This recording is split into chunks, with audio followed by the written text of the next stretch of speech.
الذي أمرنا بالتقوى والاستقامة وفرض علينا الصلاة والزكاة وذلك دين القيمة والصوم رمضان في كل عام وسنة وحج البيت الحرام في العمر مرة واحدة لمن استطاع. والصلاة والسلام على سيدنا وحبيبنا وشفيعنا وقرة أعيننا وقدوتنا ومولانا محمد نبي الهدى والرحمة وعلى آله وصحبه الذين اتبعه من يومنا هذا إلى يوم القيامة. أما بعد يقول الله تعالى في محكم تنزيله وهو أعلم بمراده. بسم الله الرحمن الرحيم. قل بفضل الله وبرحمته فبذلك فليفرحوا هو خير مما يجمعون. وقال تعالى أيضا في آية أخرى قل إن الموت الذي تفرون منه فإنه ملاقيكم ثم تردون إلى عالم الغيب والشهادة فينبئكم بما كنتم تعملون. صدق الله العظيم وبلغ رسوله النبي الحبيب الكريم ونحن على ذلك من الشاهدين والشاكرين والحمد لله رب العالمين.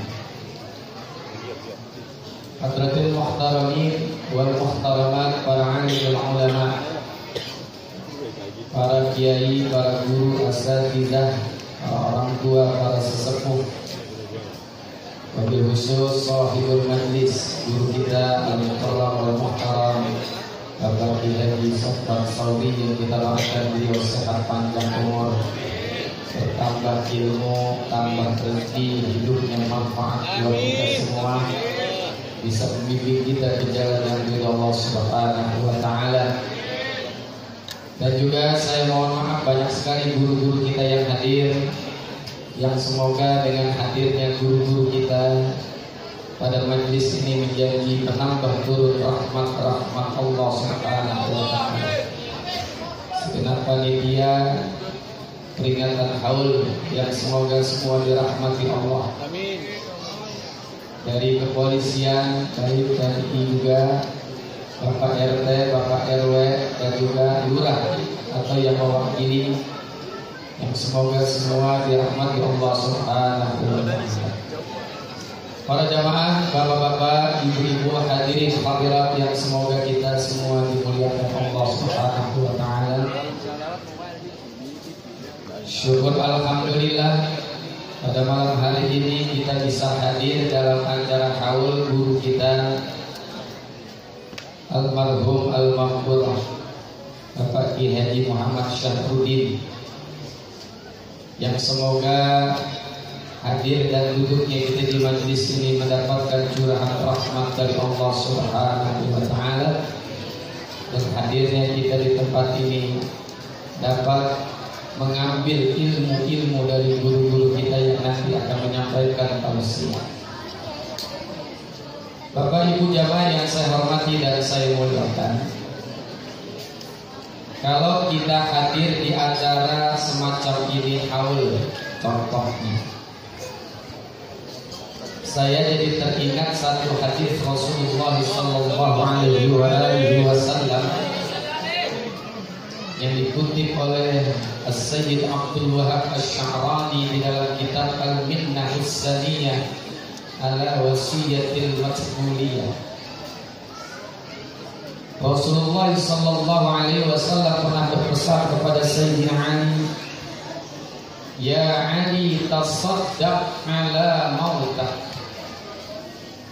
Fa inna Allah qad wakkala malaikatan yahmiluna as-sadaqatil ahya ilaihim fa yakrahuna ashaddu ma kanu yakrahuna fid dunya wa yaqulun Allahumma ighfir liman nawwara qabrana wa basyirhum bil jannah kama basyarna biha." Ada paham? Udah paham belum? Ya udah, wassalamualaikum. Rasulullah pesan kepada Sayyidina Ali, ya Ali, tasaddaq ala mauta.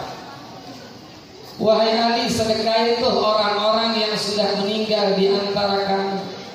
Apakah orang tua kamu, mertuamu, gurumu, siapa saja.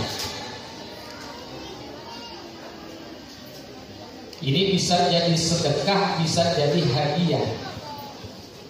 Tapi untuk guru kita almarhum al-maghfurlah Bapak Kiai Haji Muhammad Syahruddin, ini bagian daripada hadiah, bukan sedekah. Makanya di dalam doa wahbah kita ada doa hadiyatan minna wasilah wa shadaqatan muttaqabbal. Sedekahnya berupa apa?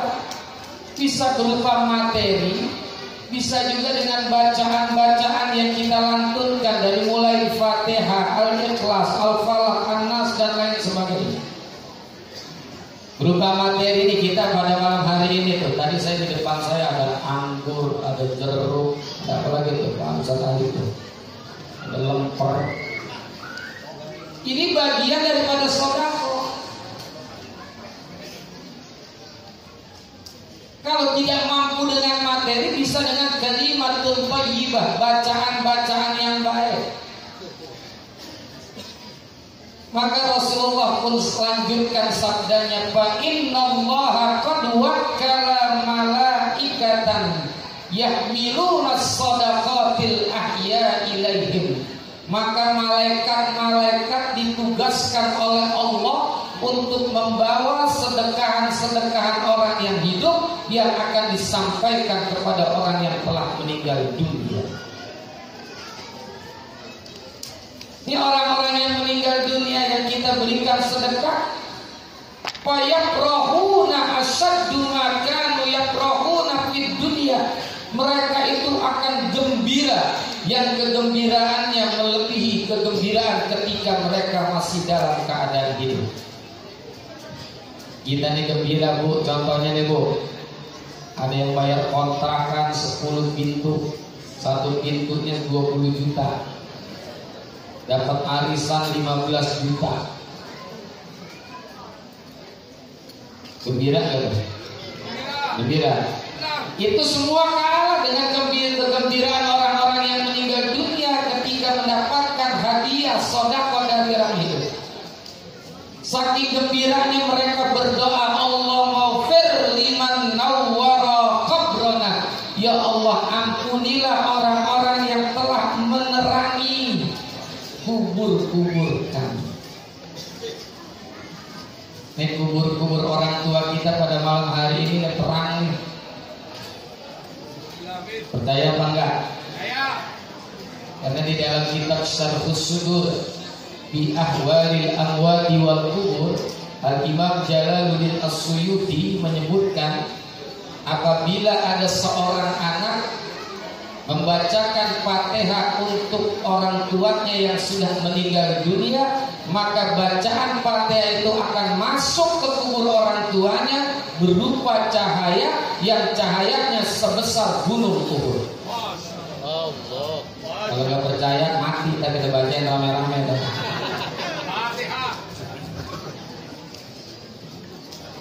Wa basyirhum bil jannah, dan kabar gembirakan kepada mereka yang buat kita nih di doa ini dengan surga, kama basyarna biha, sebagaimana mereka telah menggembirakan kami.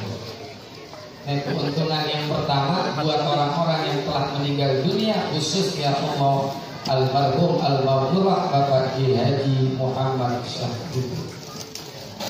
Nah, manfaat buat kita apa? Manfaat buat kita juga, kita bakal nyusul beliau nih. Semua kita ini pasti bakal mati. Karena kullu nafsin za'iqatul. Meskipun jujurnya saya, kita rame-rame semua, roman-romannya gak ada yang mau mati nih. Betul gak? Gak ada orang yang pengen mati. Siapa yang pengen mati coba?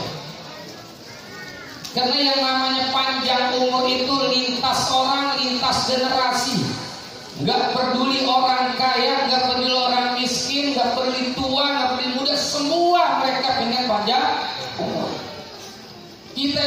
selalu berusaha lari dari kematian. Makanya disinggung di dalam firman Allah, "Qul innal mautal ladzi tafirruna minhu fa innahu mulaqikum." Katakanlah Muhammad, sesungguhnya yang mereka itu lari dari kematian. Ini artinya kita semua selalu menghindar dari kematian. Enggak ada orang yang pengen mati. Siapa orang yang pengen mati? Selama orang itu normal, yakin kagak mau mati. Ini kan alhamdulillah kita yang hadir di sini orang normal semua nih Bu ya. Selama orang itu normal pasti kagak mau mati. Siapa yang pengen mati coba? Tapi betapapun kita tidak mau mati, kematian pasti akan datang kepada kita.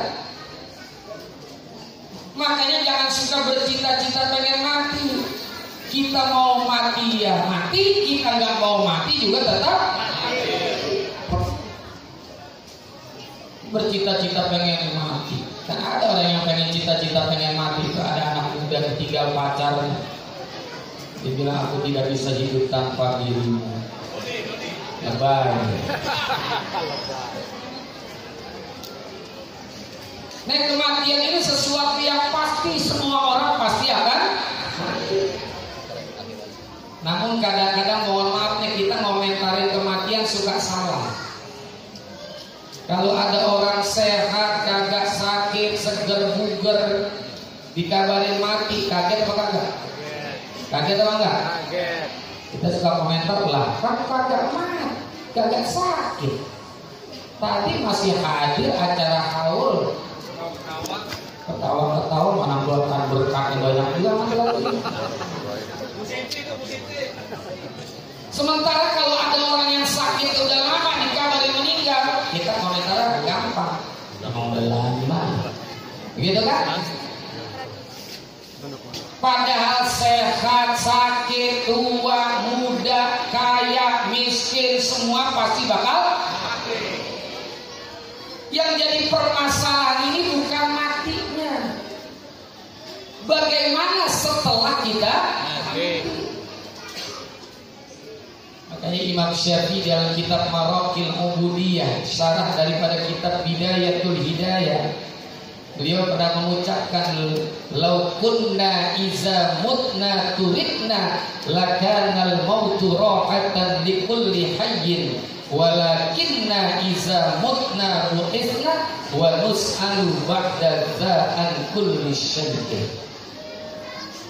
Imam Syafi'i mengatakan, "Lau kunna iza mutna turidna," seandainya apabila kita setelah mati dibiarkan begitu saja, lakanal mautu rahatan likulli hayyin, maka jadilah kematian itu menjadi tempat istirahat bagi setiap orang yang hidup. Walakinna iza mutna bu'ithna, akan tetapi setelah kita mati kita akan dibangkitkan. Wa nus'alu ba'da dza'an kulli syai'in, dan setelah itu kita akan dipertanyakan dari segala sesuatu. Kita harus tahu bahwa setiap orang yang mati itu, kata Rasulullah, yatba'ul mayyita salasatun, akan mengikuti orang yang mati ketika matinya tiga perkara, tiga hal. Yarji'u ithnani wa yabqa wahidu, yang duanya balik pulang, yang satunya tetap. Apa yang mengikuti? Yang pertama adalah ahluhu, keluarganya. Ini akan ikut nih keluarganya, istrinya, suaminya, anak, tetangga, saudara, semua bakal ikut. Meskipun nggak semua. Karena mohon maaf nih bapak-bapak, ibu-ibu, jangankan kita diantar ke kuburan baru mati nih, kagak ada yang mau nemenin. Coba saya tanya nih, kira-kira kalau ada seorang suami meninggal dunia, kata Ustadz, "Bu, kita ngurusin jenazahnya besok aja Bu ya, taruh dulu di kamar semua." Apa kata istri? "Lah jangan Ustaz, kalau lu mau pojokan." Betul nggak? Atau sebaliknya, istrinya meninggal, kata Ustaz, "Pak, mohon maaf ya, jenazahnya besok aja kita urusin, taruh di kamar dulu." "Lah jangan Ustaz." Itu masih di rumah, kita udah nggak mau ditemenin. Apalagi ketika diantar ke kubur. Walaupun ketika hidupnya dia mengatakan cintaku padamu sehidup semati. Betul nggak? Tapi nggak mau tuh ditemenin lagi. Pulang, anak pulang, istri pulang, suami pulang, saudara pulang. Yang kedua yang ikut lagi apa? Hartanya. Motor, mobil, ikut nganter. Bahkan ketika diantar tuh jenazahnya nggak naik mobil yang dia senengin, yang dia cintai, contohnya mobil Alfa, dia kagak parkir. Apa yang ditunggangin tuh mobilnya? Mobil ambulan punya musola hadiah dari partai.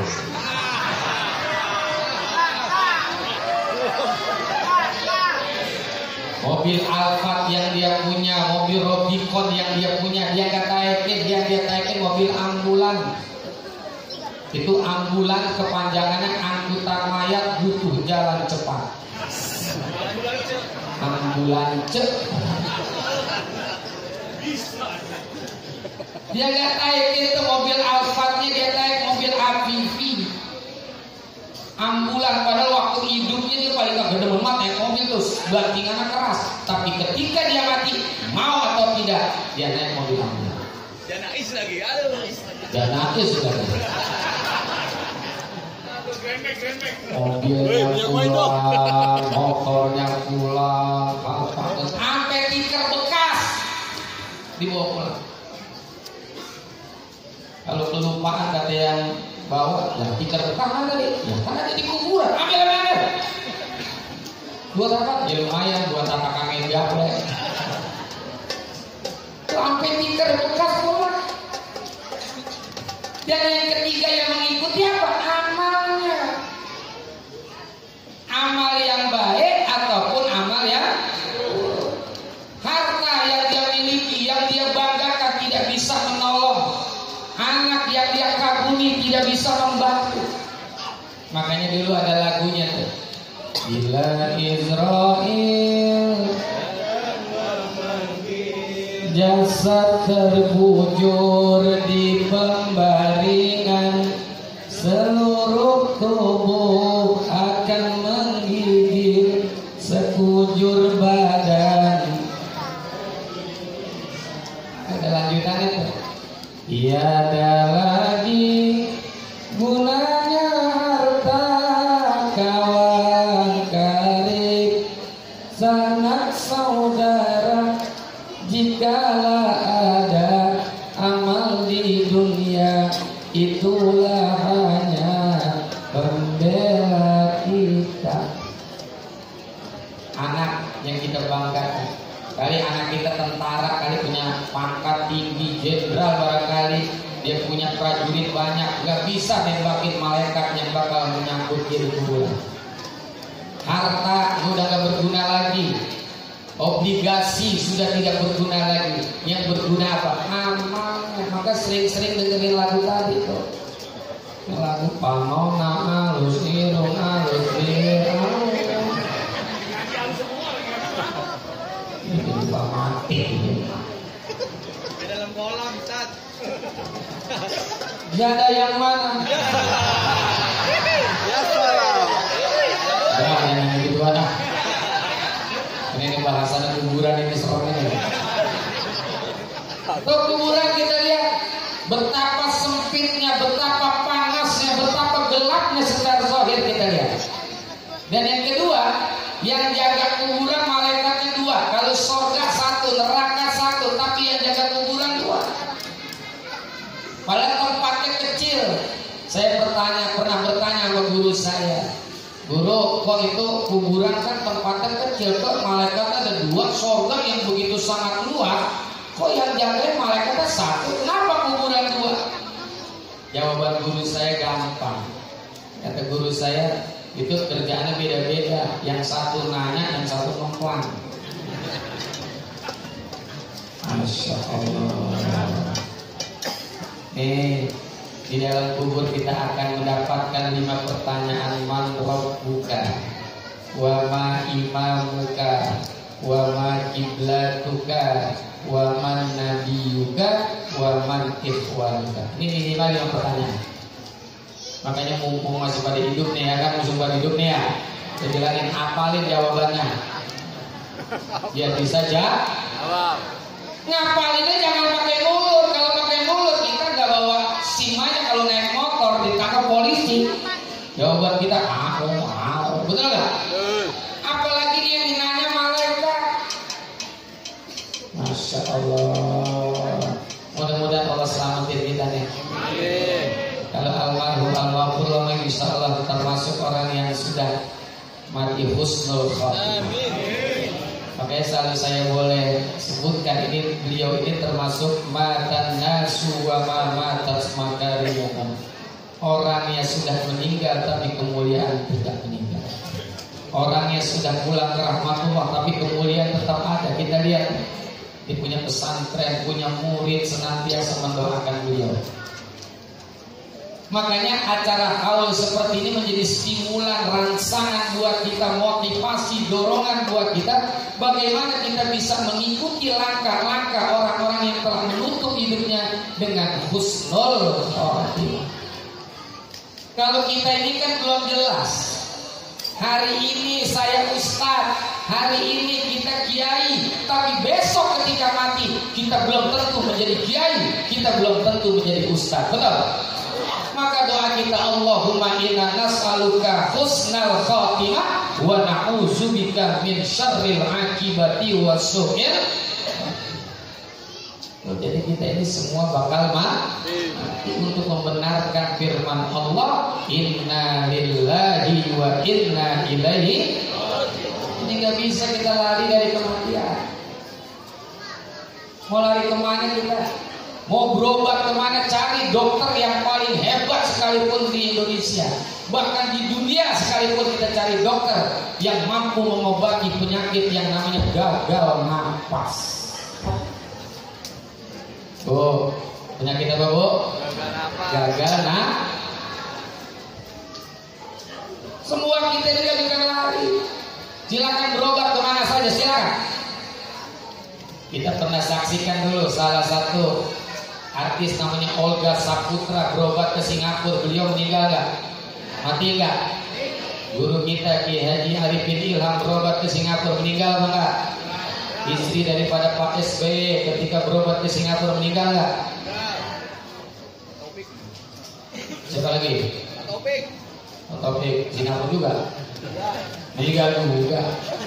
Bahkan Pak Harto saja nih, Pak Harto mantan presiden kita, ketika beliau sakit kan di berobatnya, dirawatnya di rumah sakit pusat Pertamina Mestik Jakarta Selatan. Yang menangani penyakit Pak Harto itu gak tanggung-tanggung, dokternya 40 dokter. Dan ini bukan dokter ecek-ecek loh.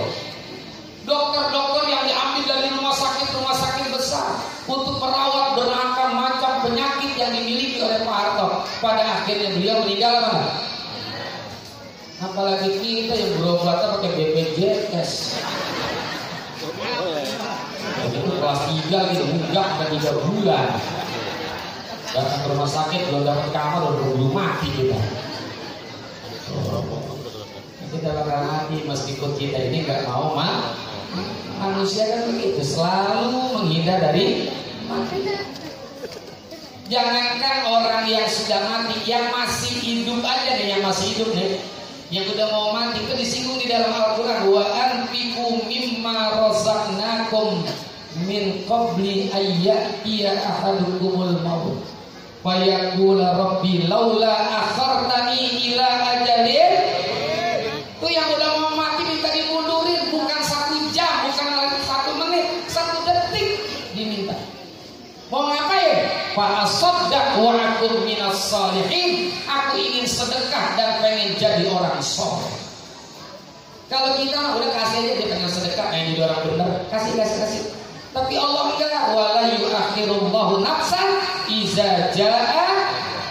Udah gak bisa dimundurin. Bahkan udah mati aja manusia pengen hidup lagi. Lihat di dalam ayat yang lain, hatta iza ja'ul maut qala rabbil ja'un. la'alli a'malu sholihan fima taraktu. Sehingga tatkala sudah datang kematian kepada mereka, apa ucapannya? Rabbirji'un, ya Tuhan, balikin lagi saya ke dunia. Balikin lagi. Udah mati pengen balik lagi ke dunia, gimana coba? Mohon maaf nih ibu, bu. Ada seorang istri, suaminya udah meninggal, begitu dibuang malam Jumat balik lagi. Wow. Mau nggak bu? Gak bakalan mau. Apalagi laki-laki, istri udah meninggal, gak bakalan mau balik lagi, betul gak? Karena ulama bilang mautuz zaujah husnus sa'ah. Kematian seorang istri bagi suami adalah kesedihan sesaat. Jujur saya mau tanya bu, kalau ada suami ditinggal mati sama istrinya, ada gak bu yang nangis bu? Ada gak bu? Gak ada. Ada. Suami menangis sebelah mata sambil berpikir siapa gantinya. Ada pun yang nangis, ya, ada yang nangis. Karena kata ulama, ad-dam'u dam'ani, air mata itu ada dua. Dam'ul husni wa dam'ul surur. Ada air mata duka, ada air mata bahagia. Kalau air mata duka, air mata kesedihan, kata ulama itu dipegangnya hangat. Makanya hangat itu jadi istilah jual beli orang tua kita dulu. Bang, ini timbangannya hangat apa kagak? Tapi jujur. Kalau air mata bahagia dipegangnya dingin. Makanya nanti kalau ada suami tinggal mati istri, pegang aja air matanya. Tuh orang udah mati aja pengen balik, tapi udah gak bisa. Makanya nih kita mumpung masih ada kesempatan diberikan umur panjang oleh Allah, maka kita contoh almarhum Bapak Kiai Haji Muhammad Syahruddin yang telah menutup hidupnya dengan husnul. Makanya Al-Imam Mutharrif bin Abdillah pernah mengatakan begini, Inilah ajabu mimman halak kaifa halak wa innama ajabu mimman naja kaifa naja. Kata Imam Mutharrif bin Abdillah, inilah ajabu mimman halak kaifa halak. Sesungguhnya aku tidak heran kepada orang yang celaka, kenapa dia bisa celaka. Dicontohkan oleh ulama, kalau ada orang nyebrang di jalan. Di jalan itu ada mobil bus, mobil pribadi, motor, segala macam kendaraan lewat. Dia nyebrang, ketabrak, jangan heran. Karena memang jalannya ramai. Wa innama ajabu mimman naja kaifa naja. Namun yang aku kagum adalah orang yang selamat, kenapa dia bisa selamat. Makanya manakibnya tadi dibacain tuh, kenapa beliau itu menutup hidupnya dengan husnul khotimah. Itu bisa kita tiru, kita tanya tuh minimal kepada murid-murid dan keluarganya, kenapa tuh almarhum ini bisa menutup hidupnya dengan husnul khotimah. Itu yang harus kita pertanyakan. Karena kita kan masih tanda tanya besar, apakah kita mati husnul khotimah atau su'ul khotimah. Beliau ini kita bisa tiru.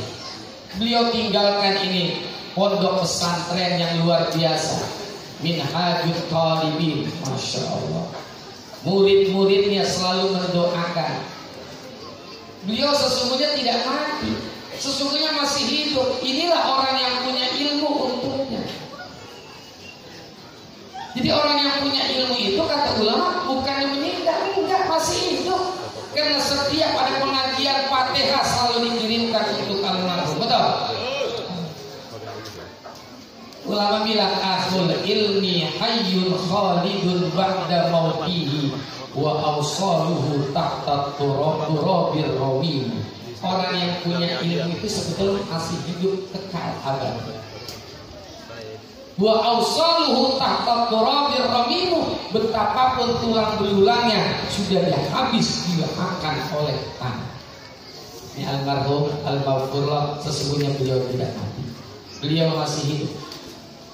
Karena murid-muridnya termasuk juga kita nih keluarga besar daripada Minhajul Talibin pasti akan mendoakan beliau. Pasti enggak? Pasti kita bacakan Fatihah. Inilah untungnya orang yang baik, orang yang soleh. Nah, ini saja barangkali sebagai sambutan saya. Mudah-mudahan ada manfaat untuk kita semua. Dan sebelum ditutup, kita baca Fatihah khusus untuk almarhum al-maghfurah Bapak Ki Haji Muhammad Syahruddin. Semoga Allah jadikan kuburnya rawdah min riyadillah.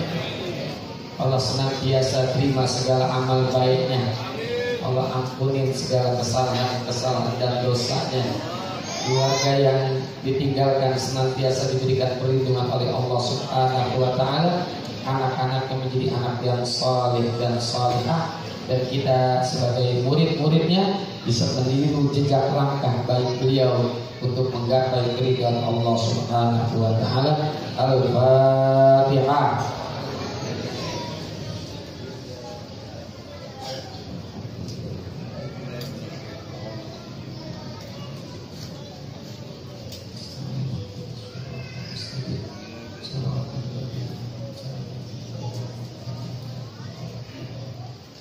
Barangkali ini saja yang bisa saya sampaikan. Mudah-mudahan ada manfaat untuk kita semua. Ada Allahu yakum ajma'in. Mohon maaf. Wallahu muwaffiq ila aqwamit thoriq. Wassalamualaikum warahmatullahi wabarakatuh.